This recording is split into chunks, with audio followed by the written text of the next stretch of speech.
Man is awaiting trial for being accused of reckless driving and pointing a firearm at a mother and her two young children during a road rage incident on I-70. Jonathan Wiseman, 26, of Plainfield, will appear in the Putnam County Superior Court on October 31st. But in the meantime, law enforcement is reminding drivers how far is too far when it comes to road rage. Sierra Hignite is now with us to explain. Sierra? Tom, the line is clear when drivers cross over from your everyday driving frustrations to criminal charging road rage. It's important that drivers are aware of where that line is because consequences can be costly. Kevin Seifert has a long commute to work, much of which he spends on the interstate.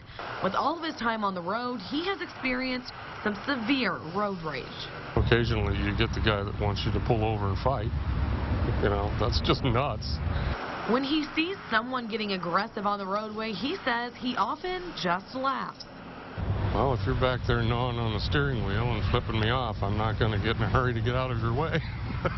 Law enforcement is warning drivers against crossing the line when it comes to road rage, and that means anything that endangers the safety of other drivers.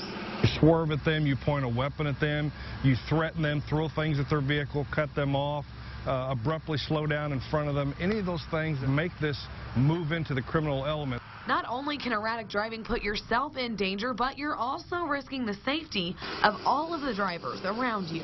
If you want to go out and kill yourself, I don't care, but when you take my life in your hands, then I have a problem with it. If you become a victim of road rage, police advise you ignore it. Most of the time when you ignore these people, they go on about their way. It's when you do something in retaliation to them that starts this whole process and sometimes can escalate out of control. And if you're someone who has a tendency to lose your cool behind the wheel, well, they have some advice for you too. Just take that extra second or two and calm yourself down. It's not worth a criminal offense. It's not worth putting someone else's life in danger, and it's certainly not worth putting yourself in jail. ISP says severe actions like Wiseman's are not common in the Valley, but this case shows that it can happen, and it's important to always be aware of others when you're on the roadways. All right, Sierra, really good story there. If you find yourself in a similar situation where someone is crossing that line into intimidation, police recommend you get down in your car if possible. Get off at the nearest exit if you're on the interstate. Go to a public area and call 911.